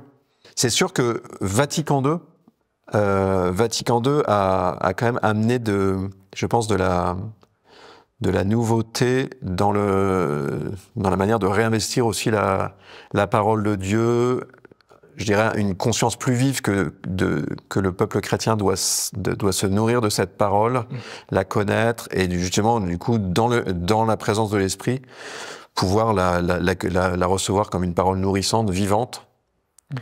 Je pense qu'il y a encore, là sur ta question, je dirais, c'est encore à venir quasiment ce truc-là. Okay. Je pense que, moi je vois même personnellement, hein, quand tu amènes certaines interprétations, on va dire, bon bah là t'es plus dans l'exégèse, quoi. On va dire, t'es plus dans l'exégèse, t'es dans la spiritualité. Je plutôt cherche à militer un peu contre ça. C'est-à-dire qu'il y a un moment, je pense que non, c'est un peu ce que j'évoquais tout à l'heure. C'est-à-dire que des expériences de registre charismatique, en fait, te donnent une intelligence hyper basique de l'écriture. Je peux donner un exemple qui m'a beaucoup marqué. C'est une personne musulmane que j'ai rencontrée et qui m'a raconté, mais vraiment, j'ai aucun motif de douter du récit qu'elle m'a fait. Elle-même était musulmane et un ami très proche, évangélique, lui l'a chauffé un peu sur Jésus, quoi. Et à un moment, elle lui a dit, mais en fait, lâche-moi avec ça, parce qu'en fait, pour moi, c'est pas possible, quoi. Donc, arrête. Donc, le type arrête. Et puis, un jour, je passe plusieurs mois après, en tout cas, un soir, juste, il lui redit, demande à Dieu, donc Allah, qui est Jésus. Voilà. Ouais, quand elle m'a dit ça, moi, ça m'a titillé parce que c'est une très très bonne question à poser à un musulman. Voilà. C'est une très bonne question. Et elle, donc, elle s'endort et elle dit, Allah, dis-moi qui est Jésus. Voilà. Au milieu de la nuit, elle dit, je me réveille et elle entend une voix qui lui dit, Fils de Dieu. Donc elle dit un peu, qu'est-ce qui se passe. Donc elle se relève sur son lit et dit, pour la deuxième fois, la voix dit, Fils de Dieu. Et là, elle dit, mais qu'est-ce qui m'arrive, quoi? Est-ce que je suis en train de devenir dingue et tout? Donc elle dit, est-ce que je comprends que tu me dis que Jésus est le Fils de Dieu? Parce qu'elle se souvenait de sa question. Elle dit, pour la troisième fois, la voix dit, en arabe, Fils de Dieu. Voilà. Donc elle était vraiment marquée. Et elle dit, je vais lui demander complètement autre chose. Elle dit, moi je suis assez rationnel, on me raconte pas des trucs comme ça. Pourquoi ça suffit pas, il faut... Ouais, donc c'était pas, dis-moi Google, c'était, est-ce que je vais trouver un travail? Elle me dit, j'étais en train de chercher un petit boulot pour m'aider dans mes études, machin. Elle dit, j'arrive pas à trouver de truc. Et elle me dit, la voix me répond, tu vas bientôt trouver un travail. Elle me dit en arabe, elle me dit, ouais, je peux vous le redire comme je l'ai entendu. Bon. Et 3 jours après, un gars l'appelle, il lui dit, est-ce que vous cherchez pas un machin? C'était je sais pas quoi, un boulanger ou un quoi de son quartier. Donc elle dit, mais je sais pas comment il a eu mon téléphone, comment il a su chercher du boulot. Enfin, je veux dire, c'est un truc improbable. En moi, ce qui m'a frappé dans cette histoire, donc, outre que c'est une très belle histoire, un peu saisissante, je connais un certain nombre d'histoires de gens qui ont des voix comme ça. Mais elle dit, c'est pas une voix intérieure, c'était une voix comme ça. Voilà. Ça arrive, hein, mais je veux dire, c'est pas tous les 8 jours, ça. Enfin, je veux dire, j'ai pas tout le temps d'histoires comme ça. Mais ce qui m'a frappé, c'est que ça ressemble quand même étrangement à des récits bibliques comme le récit de Samuel au premier livre des rois, là, au chapitre 2, je pense, ou 3, où 3 fois de suite, une voix, et avec l'autre qui comprend pas tout de suite, voilà. Et puis, c'est un peu, on a aussi ça dans les schémas de révélation divine, où il y a une vérité qui est dite, et puis il y a un signe qui accompagne. On a ça, par exemple, dans l'Annonciation. Et voici le signe, ta parente, Élisabeth, est enceinte. Et donc, Marie, on lui annonce une vérité de foi, puis il dit, il y a un signe qui accompagne pour t'aider à accueillir d'une certaine manière. Voilà. Et donc, moi, ce qui m'a énormément marqué, c'est que là, on a une histoire qui est un truc complètement surnaturel, mais en fait, qui me dit, l'histoire de Samuel, c'est pas juste une manière de raconter. Moi, ce qu'on m'avait un peu... typiquement, en exégèse, aujourd'hui, on dit, ouais, c'est une manière de raconter, les choses se passent pas comme ça, c'est un motif littéraire, comme on dit parfois en exégèse. C'est un motif. Sauf que ça peut être un motif littéraire. En fait, le motif littéraire, c'est parce que parfois, Dieu parle exactement comme ça. Et donc, je dis ça c'est un peu long, mais un exégète qui va dire, si en exégèse, où on n'est pas du tout ouvert à ces phénomènes-là, en fait, on va tout de suite être dans le registre de c'est un motif littéraire là-dessus, mais on n'est pas ancré dans le... En fait, Dieu parle comme ça, parfois. Et donc, dans le sens de ta question, de dire, oui, je pense qu'on gagnerait à regagner un peu en réceptivité. Je pourrais citer des dizaines de passages, mais moi, il y a des trucs qui m'a frappé, c'est Paul, quand il dit, pourquoi est-ce que vous avez reçu l'Esprit Saint? Voilà. Et puis dans les Galates, puis il leur dit, c'est parce que j'ai dépeint à vos yeux Jésus crucifié. Ça arrive que quand tu parles de Jésus crucifié à quelqu'un, moi ça m'est arrivé, hein, un gars il m'a dit, quand vous parliez tout à l'heure, j'ai senti un truc à l'intérieur de moi, je sais pas ce que c'est, j'ai jamais senti ça. C'est-à-dire, moi, tu vois, t'as l'écriture qui te dit, c'est exactement ce que Paul raconte. C'est quand tu parles de Jésus crucifié. Donc moi, je suis pas en train de faire, je ne sais pas quelle incantation. Ouais. Moi, je parle, je lui dis juste comment Jésus est mort, quoi. Je lui dis Et le gars, lui, après, 5 minutes après, il te dit, mais là, tout à l'heure, j'avais un truc, il dit, je sais pas ce que c'est. Et je lui dis, dans la Bible, c'est l'Esprit Saint, en fait, potentiellement. Voilà. Dans la Bible, il y a plein de passages où il y a Jésus ou les apôtres qui ressuscitent des morts. Pourquoi aujourd'hui on ressuscite plus les morts? Pourquoi on voit pas ça? Alors plein de passages. Quelques passages, ça arrive. Il faudrait que tu me dises combien, parce que non, il y en a pas 15, hein. Donc il y en a quelques-uns. Donc on voit bien que c'est un miracle rare, exceptionnel. Ouais. Exceptionnel, on pourrait dire. La guérison est quand même. Il y a avant, on dit Jésus les guérissait tous à certains moments, quoi. Donc voilà, on voit bien que guérison, il y a plus de monde. Il n'y a pas de moment où il. Oui. Levez-vous. Voilà, des résurrections de morts, on pourrait dire, il y a 3 candidats, quoi. Il y en a dans les Actes des Apôtres. Donc on nous dit que. Alors il y en avait déjà dans l'Ancien Testament avec le prophète. Il y en a donc Pierre, ça lui arrive. Paul aussi, il y a un jeune qui s'est vautré du 2e étage là, puis qui reprend vie. Il y a un bouquin que j'ai chez moi qui repère à travers l'histoire de l'Église, en fait, et il y a eu tout au long de l'histoire de l'Église des résurrections de morts. Saint Augustin rapporte, alors c'était pas lui directement en priant, mais c'était un peu comme chez Paul, je crois qu'il faisait une homélie ou un enseignement un peu long. Il y a quelqu'un qui est tombé, qui est mort, un jeune, et les chrétiens l'ont emmené sur des tombes de martyrs.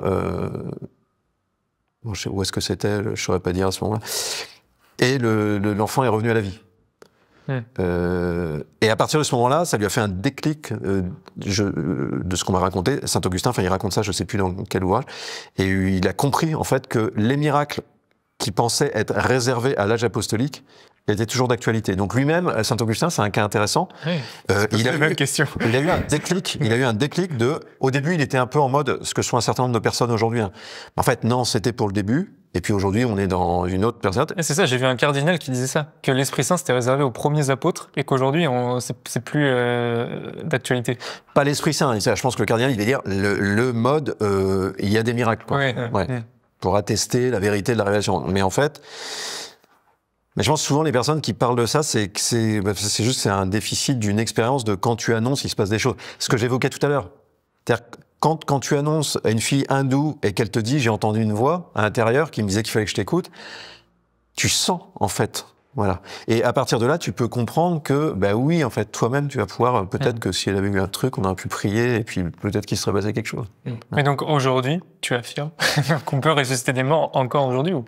Oui, certainement, oui. Il y a pas très longtemps, mais c'était dans le monde protestant, mais j'ai plus un gars très très connu, mais le nom m'échappe. Un pasteur qui a énormément été un Allemand, je crois, qui a beaucoup été en Afrique, etc. Pareil, je pense que c'est quelqu'un de très très robuste. Et là, il raconte une résurrection de mort, mais en fait, il dit, j'y suis pour rien, dans le sens où c'est une femme dont le mari était mort, et elle avait une très très grande foi, et elle a dit, mais il va se passer quelque chose, et donc elle a fait amener donc c'était dans un grand gymnase ou je sais pas quoi, elle l'a fait emmener par une entrée par en bas, là, et tout. Et donc, il dit à un moment, il y a eu de l'agitation, il a appris que le gars s'était relevé. C'est une histoire que j'ai réceptionnée en vidéo de ce gars-là, mais qui est un gars crédible, qui est mort maintenant il y a quelques années, je crois il y a 3-4 ans. Donc, pour dire que aujourd'hui encore, mais il y en a eu tout au long de l'histoire de l'Église. Je pourrais retrouver les références de ce livre qui raconte. Alors souvent, c'est en lien avec la vie des saints qui ont eu des expériences comme ça. Alors, il faut toujours faire un peu le ménage pour dire attention, dans la vie des saints. Il peut y avoir des moments où on écrivait un peu, il convient qu'un saint ressuscite un mort, donc on rajoute un petit récit. Il n'était pas tout à fait mort, il était en fin de vie. Et puis... Il y a des histoires comme ça. Mais des histoires morts enfin, ou dans le cas qui reviennent à la vie, il y en a dans les histoires de lieux de pèlerinage, de trucs comme ça. Parce que même les guérisons, moi j'avais lu des bouquins sur la guérison, et ils disaient qu'en fait en Europe, c'était plutôt 5% des gens pour lesquels on priait qui étaient guéris, alors qu'en Afrique, c'était plutôt 10-15%. Et qu'en fait, en tout cas, eux, la différence qu'ils faisaient, c'est qu'ils disaient, mais en fait, là-bas, ils croient beaucoup plus, quoi. Parce qu'il n'y a pas d'autre moyen de ça. Et en fait, c'est d'abord la foi qui fait, enfin, un peu comme quand on dit, il n'y a pas de prophète dans ce pays, Jésus, il part parce qu'il n'arrive pas à faire des miracles, là où les gens, ils croient pas dans ce qu'il fait. Mais en fait, il y a quelque chose quand même de la foi à se positionner, genre avant de voir une résurrection, ou c'est d'abord intérieurement, quand je me positionne, est-ce que je crois vraiment au truc? Et apparemment, je sais pas si tu as déjà eu l'occasion de faire ça, mais apparemment, les petits-enfants, quand ils prient, en fait, il y a vraiment des guérisons parce qu'ils croient beaucoup plus. C'est une innocence de fou, quoi. C'était pas avec ta rationalité de dire, bon, je prie, mais en vrai, ça va pas marcher. Quand tu vois un mec qui a plus de jambes, tu vas pas te dire, bon, bah, mais en fait, je sais pas si, enfin, parce que toi, là, t'as beaucoup parlé d'évangélisation de rue, j'imagine que c'est plutôt envers des adultes. Mais est-ce que le pôle mission, ça comprend aussi justement des missions pour les enfants, ou comment vous abordez, davantage les ados, les enfants? Non, pour l'instant, on n'est pas appelé, puis pour l'instant, on n'a pas développé ça d'aller vers les enfants. Aussi parce que à Paris, il y a aussi un pôle enfance-adolescence. Donc voilà. Donc c'est vrai qu'il y a déjà des gens qui bossent spécifiquement sur ces publics-là. Donc non, on va pas tellement s'adresser, mais après, pourquoi pas. Hein. Et après, moi, je n'ai pas tellement moi, je forme pas d'adolescents. À ça, pour l'instant, déjà, occupons-nous déjà un peu des adultes. Puis après, s'il y a des adultes, s'il y a des adultes qui, eux, dans les lieux où ils sont, se sentent de former les plus jeunes. Mais c'est ces histoires-là. La question de la foi est importante. Voilà. Après, ça joue dans deux sens. Hein.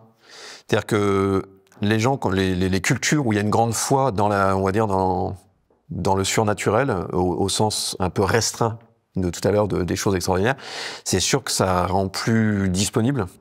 Et donc souvent, il peut se passer plus de choses. Ça, c'est plein d'évangéliques qui peuvent attester de ça. Mais on voit aussi que c'est aussi des cultures où parfois, il peut y avoir à la fois de l'enfumage. Ouais. Donc, si tu vas en Afrique, aujourd'hui, il y a quand même pas mal de lieux qui sont un peu limités. En fait, c'est plus que c'est complètement abusif, quoi. C'est-à-dire qu'il y a des petits trucs, des adresses là qui se développent, avec des pasteurs qui enfument les gens, quoi, quand même. Hein, donc, c'est des positions tout à fait abusives. Donc, là où il y a de la foi, il peut y avoir aussi des formes de crédulité. Donc, faut faire attention. Donc, à la fois, enfin, c'est des lieux souvent favorables au développement de ça, mais où il faut exercer aussi pas mal de discernement pour faire attention à ce que les gens soient pas dans de la mentalité magique. Et c'est un peu le point sur lequel Jésus lutte parfois dans les évangiles. Donc parfois il lutte contre le manque de foi, mais parfois il lutte aussi contre une espèce un peu de passivité où on en reste sur les signes, on est content d'accueillir le signe un peu merveilleux, mais un peu de manière un peu superficielle, et après on rentre à la maison, quoi. On n'en fait rien. Donc Jésus leur dit ça dans l'évangile de Jean, c'est au chapitre 6. Il y a eu le miracle de la multiplication des pains. Le coup d'après, les gens lui rament après ou lui courent après. Et là, Jésus met une cartouche directe. Il dit, mais en fait, vous venez non pas parce que vous avez vu des signes, c'est-à-dire qu'ils vous montrent quelque chose, qui vous font entrer dans une compréhension de qui je suis. Et donc, c'est ce qu'il va dire après en disant, je suis le pain de vie. C'est pour ça que j'ai fait une multiplication des pains. C'est pour vous montrer qui je suis. Et il dit, mais parce que vous avez été rassasiés. Voilà. Et donc, c'est sûr qu'il peut y avoir aussi ce risque-là de multiplicité de signes, mais en fait, on va prendre un peu goût à être dans cette espèce d'ambiance-là. Mais derrière, c'est-à-dire une fois qu'il y a les signes, c'est ça qu'il faut commencer aussi à gérer. Nous, c'est ce qu'on essaye d'avoir en ligne de mire dans l'école française de vie dans l'esprit, c'est de se dire, on est aussi déjà en train de se préparer à l'étape d'après, où si un peu cette ouverture, cette disponibilité aux signes se crée aujourd'hui, hein, parce qu'on n'est plus dans la position, la société scientiste d'il y a 40, 50 ou 100 ans. On n'est plus là-dedans. Donc il y a plus d'ouverture, je pense, qui arrive. Ça se voit, sur 20 ans, ça a bougé, quoi. Mais après, il faut gérer faut ramener aussi de la rationalité, de la clarté, du discernement, et c'est pas, et aussi je reçois un signe, comment je l'intègre spirituellement. Voilà. Et donc, aider les personnes à dire, vous avez vécu ça, voilà, il y a une expérience de multiplication des pains, ça vous dit quoi? C'est pas juste que c'est sympa, ça vous dit quoi sur celui qui l'a fait, sur de qui ça vient, quoi. La suite. Donc ça, c'est aussi un point important mais après, bon, le premier point, c'est d'avoir qu'il y ait de la foi. Je pense qu'on arrive à un moment un peu favorable, moi. Où on voit bien qu'il y a quand même la petite hausse des demandes de baptême adultes. On voit bien qu'on est plutôt dans un sens où il y a plutôt d'ouverture et l'expérience micro-trottoir, on va dire, de mission de rue, elle pousse un peu dans le même sens. C'est-à-dire que par rapport à il y a 10 ans, il y a pas mal de gens qui vont dire « moi ça m'intéresse pas du tout », mais qui vont discuter 20 minutes. Ça, pour moi, c'est des bons signaux, quoi. C'est clair. C'est des bons signaux. C'est-à-dire qu'en fait, il y a plus de disponibilité à parler de spiritualité, quoi.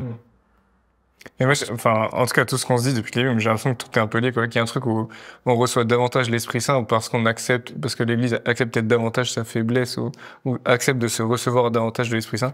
Et en fait, du coup, vu que l'Église est faible, les gens, ils ont même pas un avis sur l'Église. En fait, ceux qui sont loin, il y en a qui savent même pas que l'Église existe encore. Et on arrive sur une terre vierge un peu et du coup, on laisse davantage passer l'Esprit Saint. Enfin, en tout cas, moi, je vois une certaine logique de la façon dont l'Esprit Saint conduit, quoi, de se reconnaître comme faible, de se recevoir davantage et du coup, d'aller vers quelqu'un qui connaît pas du tout et qui est pas fermé de base comme il pouvait l'être il y a 50 ans où les gens qui allaient pas à l'église, ils savaient pourquoi ils allaient pas à l'église. Là, il y en a plein qui vont pas à l'église, ils savent même pas que ça existe. Donc, il y a une ouverture autre. Et moi, j'avais une question dans les groupes de prière ou dans les choses un peu cadrées. Souvent, on a un peu la tendance à cadrer l'Esprit Saint ou à timer l'Esprit Saint en disant bon, à 22h, il faut que ce soit fini. Et aux États-Unis, les protestants, ils ont un peu cette liberté de dire ok, il y a un réveil, on le laisse durer 7 jours là, à Asbury, ce qui s'est passé avec l'Esprit Saint. À quel point il faut laisser complètement la place à l'Esprit Saint, c'est-à-dire en fait, si on sent qu'il faut durer jusqu'à 2h du matin ou à quel point il faut justement quand même faire gaffe de pas trop partir dans l'extraordinaire. Souvent, il y avait aussi parfois au début du renouveau charismatique des repos dans l'esprit. Et puis ensuite, il y a certains groupes de prière qui ont dit bon, en fait, c'est trop spectaculaire, donc on va arrêter de prier pour ça. Donc, à quel point on laisse la place à l'Esprit Saint dans nos groupes de prière, ou alors on cadre un peu plus pour justement éviter de choquer ceux qui débarquent, qui disent c'est quoi ce truc c'est difficile de faire une réponse générique. Je pense que ça fait vraiment l'objet d'un discernement dans les groupes, à qui on s'adresse, dans ce qu'on a l'intention de faire.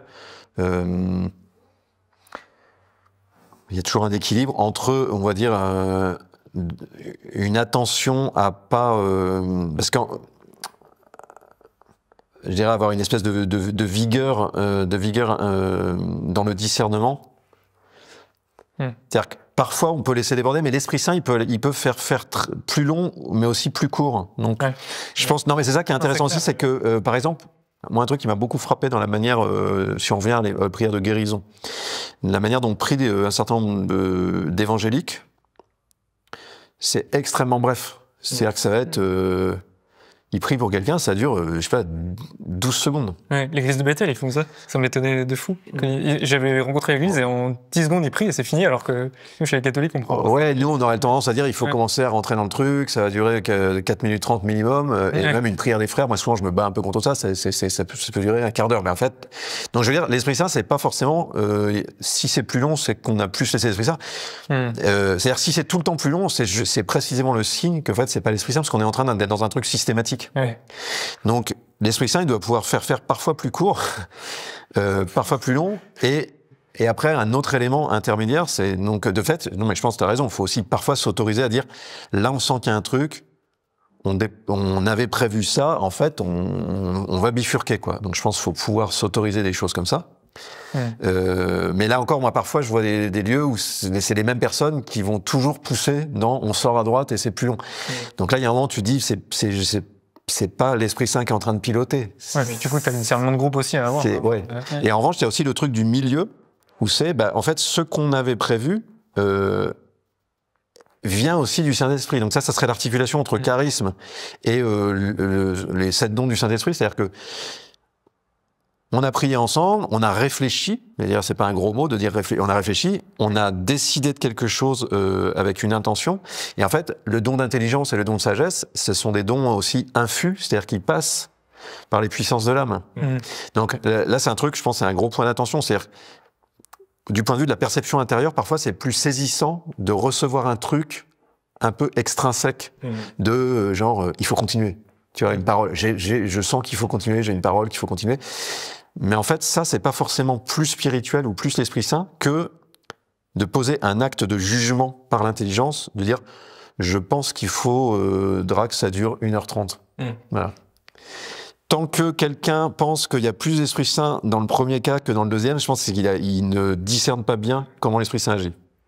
Et donc, faut emmerder les gens en disant, tant que t'as pas compris ça, voilà. De la même manière, vous voyez, si on se dit une guérison, c'est mieux que de faire une tournée de rue pour s'occuper des gens de la rue.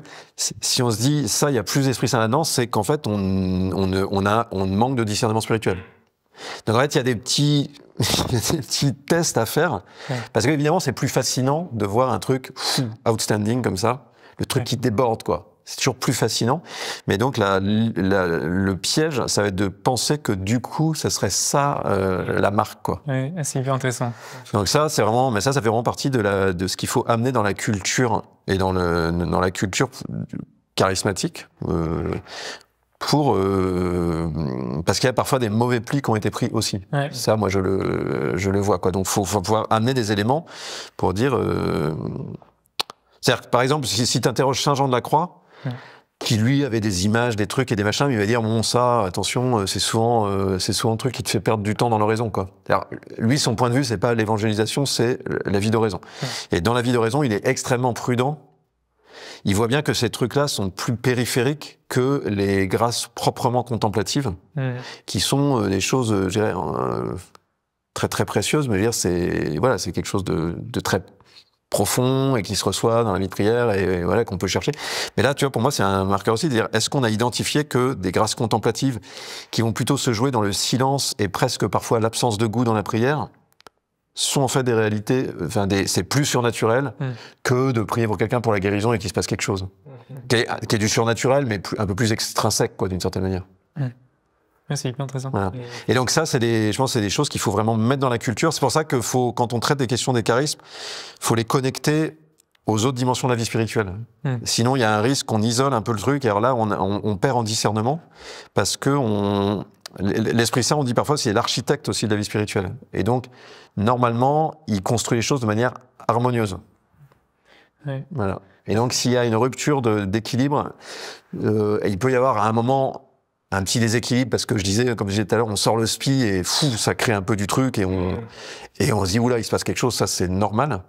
Mais il y a un moment où on n'est pas dans du n'importe quoi et il y a un moment où il y a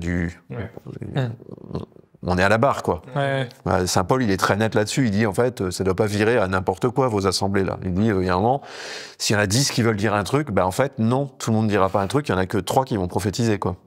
Et ça suffira. Et ça, moi, je l'ai entendu plusieurs fois aussi sur des bergers de groupes de prière qui ont dit, mais en fait, l'Esprit Saint, il passe aussi par votre autorité. Et c'est à vous de dire, là, maintenant, on arrête. Là, maintenant, on donne que des textes et pas des images. Enfin, c'est aussi c'est les leaders qui s'empressent, quoi. Le truc aussi aux leaders de couper et démonter. Et l'Esprit Saint, il se faufile aussi dans l'espace qu'on lui donne. Mais c'est vrai qu'il peut y avoir une tentation de se dire, on prévoit pas la soirée, l'Esprit Saint va agir, mais en fait, c'est intéressant ce truc de, mais toi, réfléchis avec ton intelligence, parce que l'Esprit Saint, il passe aussi à travers ton expérience, ta façon de guider le groupe, c'est hyper juste. Donc c'est cool, je pense. Globalement, on prévoit pas l'Esprit Saint à faire, c'est vraiment pas, c'est non scripturaire et non catholique, quoi. Parce qu'on voit bien, Paul, c'est quand il a prévu un truc, l'Esprit Saint lui dit non, en fait, on va pas aller par là.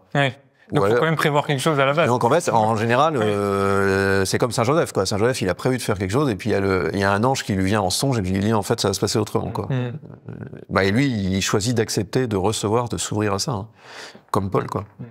Comment dans notre quotidien on peut vivre avec l'Esprit Saint? Enfin, parce que là on parle de groupe de prière, d'aller dans la rue, mais quelqu'un de lambda, je sais pas, dans son boulot, bureau, ordi, je sais pas. Comment au quotidien, dans sa famille, avec ses amis, comment on peut vivre avec l'Esprit Saint? Est-ce qu'il y a des tips ou je sais pas, des pratiques à faire, des prières?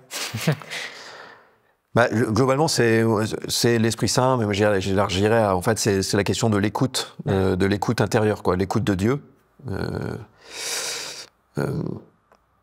Et le point, ça serait de dire d'avoir vraiment cette foi que Dieu nous parle, qui nous parle par des canaux, on pourrait dire, de bien des manières, ou par des modalités diverses. Et parmi ces modalités, il peut y avoir ce qu'on appelle des motions spirituelles. C'est-à-dire, je donne un exemple qui m'a été donné par quelqu'un de proche là, avec qui je travaille cette semaine. Il me dit, tac, à travers un rêve. Tiens, je rêve d'une amie que j'ai pas eu au téléphone depuis, je sais pas, un certain, enfin, pas mal de plus que des mois, quoi. Genre 6 mois, pas quelqu'un que... Et du coup, elle s'est dit, bon... Et il y avait quelque chose d'assez négatif sur qu'elle disait, il voyait quelque chose de négatif qui lui arrivait, de douloureux. Voilà, donc elle se dit, bah, donc elle est prudente, elle appelle, puis elle dit, tiens, comment ça va, etc. Et l'autre lui raconte, en fait, ça correspondait exactement. Voilà. Donc là, c'est une forme de disponibilité à... vous voyez, je réalise parce que d'autres m'en ont parlé, et donc on me dit que parfois, à travers un rêve, à travers une petite inspiration, à travers une petite image, il peut y avoir une direction où je vais tester, je vais dire, tiens, il y a peut-être quelque chose avec elle. Vous voyez, elle a fait ça avec intelligence, c'est-à-dire qu'elle est pas arrivée, j'ai rêvé qu'il t'est arrivé ça. Non, elle dit, tac, et je prends des nouvelles. Ouais, et l'autre, ça a permis de lui confier quelque chose. Et elle, du coup, bah, elle va voir. Qu'est-ce que l'Esprit Saint, pourquoi l'Esprit Saint l'a connecté à cet événement-là? Certainement déjà pour qu'elle prie, peut-être pour qu'elle puisse être présente auprès de cette amie dans ce moment difficile. Donc voilà, après c'est aussi du discernement, quoi. C'est pourquoi le bon Dieu m'a connecté à ce gars. Mais le point, c'est aussi que cette écoute-là, un peu de registre écoute prophétique, quoi, motion du Saint-Esprit, c'est pas la seule manière dont Dieu parle. C'est-à-dire que je vais à la messe en semaine, où je lis l'Évangile du jour, où je lis un passage de l'Écriture, et quelque chose me touche particulièrement. Bah, Dieu me parle à travers ça. C'est-à-dire qu'il y a un mouvement dans mon écoute de l'Écriture, il se passe quelque chose. Peut-être ça va être une parole à donner à quelqu'un qui va être là dans la journée. Peut-être c'est aussi juste pour moi une direction sur plusieurs jours. On a tous ces expériences-là, quoi. Voilà. Et en fait, développer, après il y aurait d'autres modes encore à développer, mais voilà, c'est de dire mettre en place progressivement une écoute de Dieu, enfin croire que Dieu nous parle, quoi. C'est-à-dire que on est dans un dialogue avec Dieu et on n'est pas uniquement dans un rapport à... il y a un espèce de livre, c'est-à-dire qu'on n'est pas une religion du livre où on va lire un livre simplement et on apprend des trucs et on a des directions. Non, il y a ça, mais en fait c'est beaucoup plus que ça. Dieu me parle. Voilà, Dieu me parle. Et donc parfois, vous voyez, me vient dans la prière, si je reviens à mon exemple du tout début, la pêche miraculeuse, au moment où je demande à Dieu de m'éclairer sur on continue, on arrête, il y a ce truc-là qui me vient, mais je pense que je sais pas si c'était en ouvrant au hasard ou en recevant peut-être une référence comme ça, tac, donc c'était pas conscient d'amener ce texte-là, quoi. Voilà, donc ça peut être aussi de cette manière-là, et donc ça vient éclairer une situation assez précise.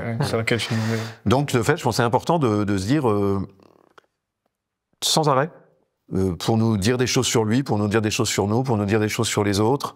Le bon Dieu peut nous inspirer, peut nous parler au sens biblique. C'est-à-dire que parler au sens large, c'est-à-dire pas, je vais pas forcément avoir une voix, ça, même si ça peut arriver exceptionnellement, mais donc avoir cette foi-là que c'est possible, et puis après se rendre attentif et travailler. Mais ça se travaille aussi, nous, c'est des trucs, c'est sûr que dans l'école on travaille ça pendant 7 semaines, on travaille des différents modes d'écoute de Dieu qui sont pas que le registre charismatique au sens un peu prophétique, un peu pointu. C'est plus large que ça, quoi. Dans mon rapport à la création, Dieu me parle aussi, en fait. Et aujourd'hui, on voit bien, il y a plein de gens, enfin, c'est une zone complètement, je sais pas comment dire, obscurcie, quoi. Si certaines personnes nous regardent et ils se disent, mais moi j'ai trop envie d'explorer cette vie extraordinaire avec l'Esprit Saint, et à la fois dans un ordinaire un peu banal, enfin je sais pas comment dire, mais pas, qui n'ont pas l'espace d'aller dans la rue tous les jours, ou juste qui veulent aller un peu plus loin avec l'Esprit Saint, redécouvrir cette personne de la Trinité. Est-ce qu'il y a des petits tips, des choses qu'ils peuvent mettre en place dans leur paroisse? Ouais. C'est quoi la première marche, un peu comme tu disais? Pour moi, en fait, c'est d'être dans un écosystème favorable. C'est la question des écosystèmes, c'est-à-dire si on est dans le bon milieu, la vie dans l'esprit peut se développer plus facilement. Mais il y a un peu des conditions. J'en vois 3 principalement. La première, c'est quand même d'avoir une vie de prière vraiment, de décider d'avoir une vie de prière quotidienne. Voilà. C'est-à-dire qu'en fait, aller dans la vie dans l'esprit, si on n'a pas un espèce de socle d'ancrage dans la parole de Dieu, moi je dirais feu orange, en fait, faut pas y aller, quoi. Faut vraiment chercher d'avoir cet ancrage dans la parole de Dieu, une vie de prière quotidienne. La deuxième dimension, c'est quand même d'avoir une intention missionnaire dans la vie. Ça veut pas dire faire de la mission de rue. Hein. C'est-à-dire que là, encore une fois, moi, j'ai une passion pour ça, parce que c'est les meilleurs moments de ma semaine, parce que c'est des rencontres toujours hyper intéressantes. Mais effectivement, tout le monde peut pas faire ça tout le temps. En revanche, on peut être attentif à voir passer des occasions missionnaires. Moi, j'ai mon vieux père qui a 93 ans. Quand il va vers faire ses courses, il a toujours, quand il est dans le tram, il a toujours le radar branché.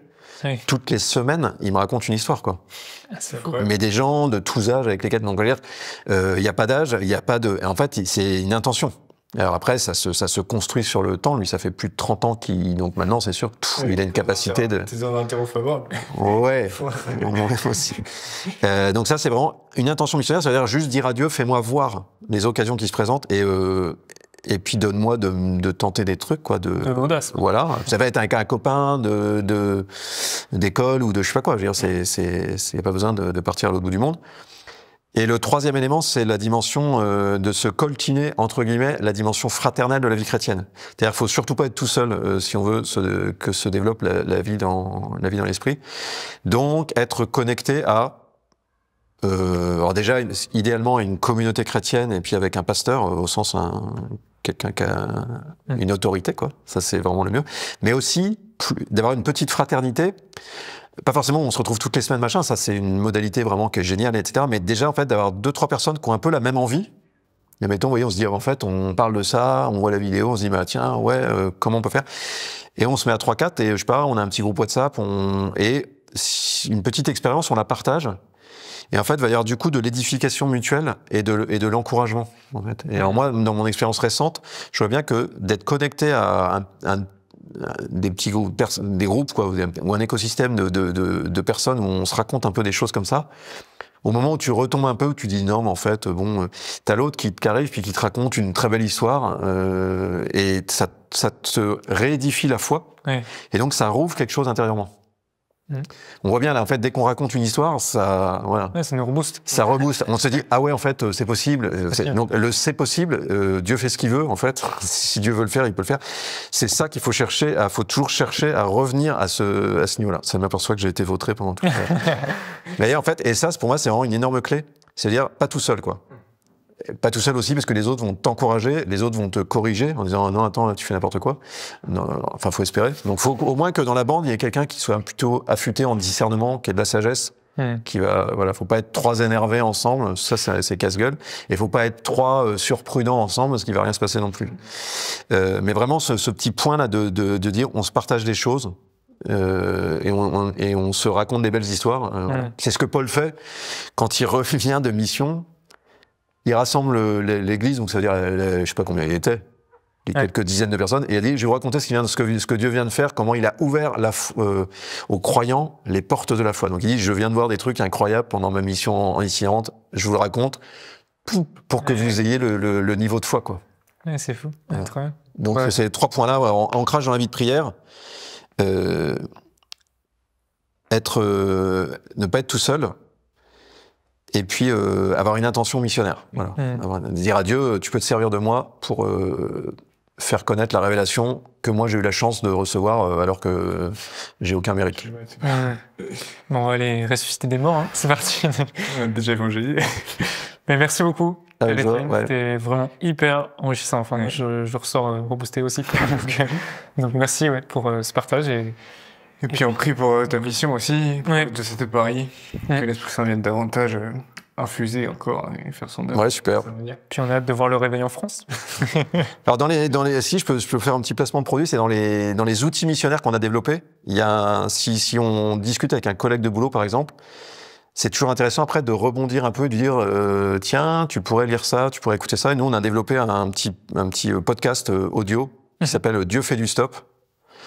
Et sur lequel, en fait, il y a plein de petites thématiques. Donc, par exemple, si on parle avec quelqu'un de, je sais pas, la personne a perdu un proche, on peut dire, bah, tiens, il y a un petit audio là-dessus. Si la personne, elle est, je sais pas, elle se pose la question de la méditation versus la prière ou des choses comme ça, tac, il y a des trucs. Et c'est disponible où, ça? Sur le site Dieu fait du stop. Dieu fait du stop. Ou sur Spotify. Ok, c'est génial. Trop bien. On ira voir. Merci beaucoup. Merci. À bientôt. Avec joie.